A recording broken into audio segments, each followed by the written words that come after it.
വക്കീൽ ശ്രദ്ധിക്കണം. ഇന്നിപ്പോ ആസിഫ് അലി തന്നെ പറയുന്ന ഒരു കാര്യമുണ്ട്. ഞാൻ അദ്ദേഹത്തെ ചർച്ചയിൽ പങ്കെടുക്കാമോ എന്ന് ചോദിച്ച് അന്വേഷിക്കുകയും ചെയ്തിരുന്നു. അദ്ദേഹം ഇത് ഒരു പത്രസമ്മേളനം നടത്തി പറയാൻ ഉദ്ദേശിച്ചതേ അല്ല, വാർത്താലേഖകരോട് സംസാരിക്കണമെന്ന് വിചാരിച്ചതേ അല്ല. ആദ്യം വിചാരിച്ചത് ഈ വിഷയം കഴിഞ്ഞു എന്നൊരു ഫേസ്ബുക്ക് പോസ്റ്റ് ഇടാം എന്നാണ്. അങ്ങനെയാണ് തീരുമാനിച്ചത്. പിന്നീട് ആ തീരുമാനം മാറ്റിയതാണ്. ആ തീരുമാനം മാറ്റാനുള്ള കാരണം ഈ സംഗതി കൈവിട്ടു പോവുകയാണ് എന്നൊരു തോന്നൽ വന്നയിടത്താണ്. അതായത് ഇത് റിലീജിയസ് ആയിട്ടൊക്കെ ചിത്രീകരിക്കുന്നു. ആസിഫ് അലി തന്നെ പറഞ്ഞത് റിലീജിയസ് ആയ തലത്തിലേക്ക് പോലും ഇതിനെ കൊണ്ടുപോകുന്നു. അപ്പോൾ ഞാൻ ഇത് വന്ന് നിങ്ങളുടെ മുമ്പിൽ വന്ന് ഇത് വ്യക്തത വരുത്തണം, ഇത് തീർക്കണം എന്നാണ് അദ്ദേഹം പറയുന്നത്. അപ്പോൾ നമ്മൾ ഈ അദ്ദേഹത്തെ പിന്തുണച്ച, അദ്ദേഹത്തോട് ഐക്യദാർഢ്യപ്പെട്ട ഈ മനുഷ്യരോടൊക്കെ നന്ദിയുള്ളവരാകുമ്പോഴും ഇങ്ങനെ ഒരു പ്രശ്നം കൂടിയുണ്ട്, ഇങ്ങനെ ഒരു അപകടം കൂടിയുണ്ട് എന്നുള്ളത് കൂടി പറയണ്ടേ? വളരെ ഗൗരവത്തിൽ കാണേണ്ട ഒരു സംഗതി തന്നെയാണ്. ഇപ്പോൾ ഈ നമ്മളെ പാനലിസ്റ്റുകൾ എല്ലാവരും ആ കാര്യത്തിൽ കൃത്യമായ നിലപാടുണ്ട് എന്ന് ഞാൻ വിചാരിക്കുന്നത്. വളരെ ഗൗരവത്തിൽ നമ്മുടെ സൊസൈറ്റിയെ മതപരമായി വിഭജിക്കാനുള്ള വലിയൊരു ശ്രമം ഏത് ചെറിയ പ്രശ്നത്തിൻ്റെ പേരിൽ നടക്കുന്നുണ്ടെന്നുള്ളത് ഖേദകരവും ദുഃഖകരവുമാണ്. ഇപ്പോൾ നമ്മൾ ആസിഫ് അലിയുടെ ഈ ചർച്ച വരുന്ന അതിന് താഴെ വരുന്ന കമൻറ്റുകൾ, ഇപ്പോൾ ഇന്നലെ ഞാനൊരു ടെലിവിഷൻ ചാനൽ ചർച്ച ചെയ്യണ്ടായിരുന്നു, താഴെ വരുന്ന കമൻറ്റുകളൊക്കെ ഇത് ഹെയ്റ്റ് ഉണ്ടാക്കാൻ വേണ്ടി മാത്രമുള്ള സംഗതികളാണ്. ആസിഫ് അലി എന്ന് പറയുന്ന അദ്ദേഹം ഒരു പ്രത്യേക മതത്തിൻ്റെ ആളായിട്ട് നമ്മൾ കാണുന്നുണ്ടോ? നമ്മൾ അങ്ങനെ കാണൽ ശരിയാണോ? ആസിഫ് അലിയെ പോലെ കേരളം ബഹുമാനിക്കുന്ന, കേരളം ഇഷ്ടപ്പെടുന്ന പുതിയ തലമുറ വലിയ രീതിയിൽ അംഗീകരിക്കുന്ന ഒരു നടനെ അദ്ദേഹം ഒരു മതത്തിൻ്റെ ലേബിളിൽ വെച്ച് നമ്മൾ അദ്ദേഹത്തെ കാണുന്നുള്ളൂ. ഇന്ന് സമുദായക്കാരനായതുകൊണ്ടാണോ അദ്ദേഹം നമ്മൾ അംഗീകരിക്കുന്നത്? ഈവൻ രമേശ് നാരായണൻ തന്നെ അദ്ദേഹത്തെ നമ്മൾ ഒരു മതത്തിൻ്റെ ആളായിട്ടാണോ കാണുന്നത്? നമ്മൾ കലാകാരന്മാർ അങ്ങനെ കാണാൻ പാടുണ്ടോ? നമ്മൾ മതം എന്ന് പറയുന്നത് തീർത്തും വളരെ വ്യക്തിപരമായ സംഗതിയും ഇപ്പം ഒരു പേരുണ്ടായത് കൊണ്ട് തന്നെ അവർ ശക്തമായ മതവിശ്വാസിയാണെന്ന് നമുക്ക് വിചാരിക്കാൻ കഴിയുമോ? മതം പ്രാക്ടീസ് ചെയ്യുന്നവരാണെന്ന് വിചാരിക്കാൻ കഴിയുമോ? ദൗർഭാഗ്യവശാൽ ആൾക്കാരുടെ പേര് വെച്ച് മനുഷ്യരെ വർഗീകരിക്കുന്ന ഒരു തെറ്റായ പ്രവണത വലിയ തോതിൽ കൂടി വരുന്ന ഒരു സമൂഹത്തിലാണ് നമ്മളിപ്പോൾ ജീവിക്കുന്നത്. ഈ അപകടം തിരിച്ചറിയാനുള്ള ഒരു വഴിയായിട്ട് നമ്മളിതിനെ കാണണമെന്ന് വിചാരിക്കുന്നത്. ഈ കാരശ്ശേരി സാറ് പറഞ്ഞ വളരെ ഗൗരവമുള്ളൊരു വിഷയമാണ്. സോഷ്യൽ മീഡിയയിലെ ഫേക്ക് ഐഡികൾ ഉണ്ടാക്കുന്ന വെറുപ്പും വിദ്വേഷവും നിയന്ത്രിക്കേണ്ട സമയം അതിക്രമിച്ചു കഴിഞ്ഞിരിക്കുന്നു. നമുക്ക് നേരത്തെ അറിയാം, കേരള പോലീസ് ആക്റ്റും അതുപോലെ ഈ ഇൻഫർമേഷൻ ടെക്നോളജി ആക്ടിലൊക്കെ ഈ right to speech and expression article 19 explanation എന്ന നിലയിൽ എന്ത് പറഞ്ഞാലും അതിനെ നടപടിയെടുക്കേണ്ട എന്ന് സുപ്രീം കോടതി പറയുകയും 68 എടുത്തു കളയുകയും ചെയ്തപ്പോൾ, അതുപോലെ നമ്മുടെ കേരള പോലീസ് ആക്ടിലെ 118 AO ഒക്കെ എടുത്തു കളഞ്ഞ സമയത്തുണ്ടായ ഒരു അപകടം എന്ന് പറയുന്നത് ആർക്കെതിരെയും പോലീസ് നടപടിയെടുക്കാൻ കഴിയാത്തൊരു സാഹചര്യം വന്നു. എന്ത് വൃത്തികേടുകളും സോഷ്യൽ മീഡിയ വഴി പറയാൻ കഴിയുന്നൊരു സാഹചര്യം വന്നു. ഈവൺ ഇപ്പം നമ്മൾ സോഷ്യൽ മീഡിയ വഴി ഒരാളെ അപമാനിക്കുന്ന രീതിയിലോ അപകീർത്തിപ്പെടുത്തുന്ന രീതിയിൽ ഒരു പോസ്റ്റ് ചെയ്താൽ നമ്മളിപ്പം കേരള പോലീസ് ആക്ട് 120 O പ്രകാരമാണ് കേസ് എടുക്കേണ്ടത്.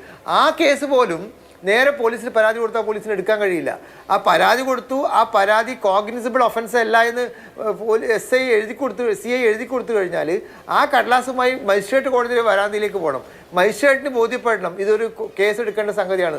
ആ മജിസ്ട്രേറ്റ് ബന്ധപ്പെട്ട പോലീസിന് അനുവാദം നൽകണം. വലിയൊരു പ്രോസസ്സാണ്. നമ്മുടെ വലിയൊരു അപകടം സോഷ്യൽ മീഡിയയിൽ വെച്ച് എന്ത് വൃത്തികേട് പറഞ്ഞാലും, എന്ത് തോന്നിയാസം പറഞ്ഞാലും, സമൂഹത്തെ ഛിന്ന ഭിന്നമാക്കുന്ന രീതിയിൽ എന്ത് അസഭ്യം പറഞ്ഞാലും, അല്ലെങ്കിൽ മനുഷ്യൻ്റെ അന്തസ്സിനെയും അഭിമാനത്തെയും കെടുത്തുന്ന എന്ത് വൃത്തികേടുകൾ പറഞ്ഞാലും അതിനെതിരെ നിയമ നടപടി എടുക്കാൻ വേണ്ടി വലിയ കടമകൾ കടന്നു പോകേണ്ട ഒരു ഘട്ടത്തിലാണ് നമ്മൾ ജീവിക്കുന്നത്. ഇപ്പോൾ ഇത് സ്ത്രീകളെ, നമ്മുടെ സഹോദരിമാർ, പെൺകുട്ടികൾ എല്ലാവരും ഇത് ഫേസ് ചെയ്യുന്നുണ്ട്. അവർക്ക് ആർക്കും ഇത് തടയാനുള്ളൊരു നിയമം നമ്മുടെ സമൂഹത്തിലില്ല. സ്ട്രീറ്റിൽ നിന്ന് നിയമം ഉണ്ടാക്കേണ്ട ഒരു ഘട്ടത്തിലേക്ക് നമ്മൾ കടന്നു പോയിരിക്കും. നമ്മൾ ഈ അഭിപ്രായ സ്വാതന്ത്ര്യം നമുക്കുണ്ട്. ആർട്ടിക്കിൾ 19 വളരെ ഗൗരവത്തിൽ കാണുന്ന ഒരു സൊസൈറ്റിയാണ്.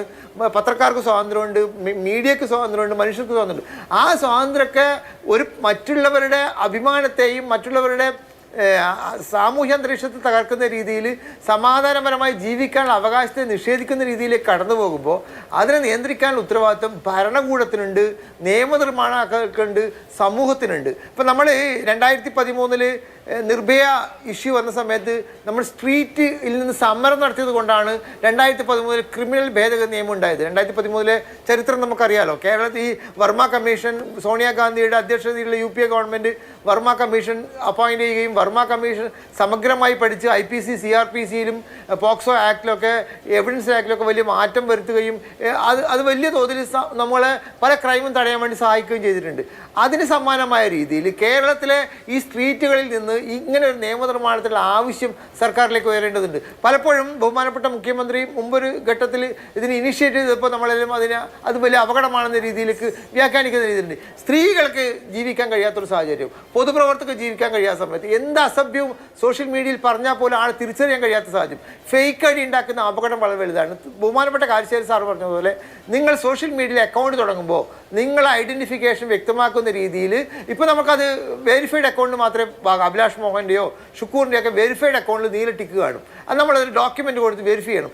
എല്ലാ അക്കൗണ്ടുകളും വെരിഫൈ ചെയ്യുകയും ഇന്ത്യയിൽ അല്ലാത്തവർക്ക് അക്കൗണ്ട് തുടങ്ങാൻ കഴിയാത്തൊരു സാഹചര്യം ഉണ്ടാകുന്ന രീതിയിലേക്ക് നിയമനിർമ്മാണം വരണം. ഈ നിയമനിർമ്മാണം നടത്തുന്നത് ആരെങ്കിലും അഭിപ്രായ സ്വാതന്ത്ര്യത്തെ ഇല്ലാതെയാക്കല്ല, മറിച്ച് നമ്മുടെ സമൂഹത്തിൽ നിലനിൽക്കുന്ന സോഷ്യൽ ഫാബ്രിക്കിൻ്റെ കെട്ടുറപ്പ് തകരാതിരിക്കാൻ വേണ്ടിയാണ്.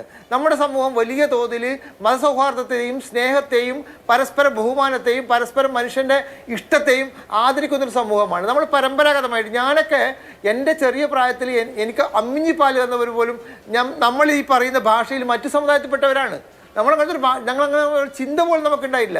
ഞാനൊക്കെ എൻ്റെ ചെറിയ പ്രായത്തിലുള്ള എൻ്റെ ജീവിതം പോലും മറ്റ് നമ്മളീ പറയുന്ന ഇന്നത്തെ ഒരു ഭാഷ ഉപയോഗിച്ച് അതർ കമ്മ്യൂണിറ്റിപ്പെട്ടവരാണ് എനിക്ക് പാല് തന്നത്.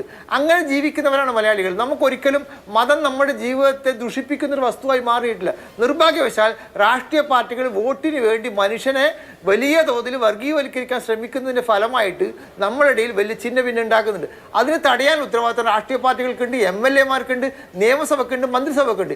ഈ കാര്യത്തിൽ കേരളത്തിലെങ്കിലും ഇത്തരം വിദ്വേഷം തടയുന്ന രീതിയിലേക്ക്, മനുഷ്യനെ അപമാനിക്കുന്ന രീതിയിൽ, സമൂഹത്തിൽ വിദ്വേഷം പരത്തുന്ന രീതിയിൽ സോഷ്യൽ മീഡിയയിൽ പ്രചരിപ്പിക്കുന്നവരെ കൂച്ചുവിലങ്ങാനുള്ള ഉത്തരവാദിത്വം സർക്കാർ ഏറ്റെടുക്കണമെന്നാണ് ഈ ഒരു ഘട്ടത്തിൽ ബഹുമാനപ്പെട്ട കാരശ്ശേരി സാർ പറഞ്ഞതിൻ്റെ പിന്തുണ എനിക്ക് പറയാനുള്ളത്.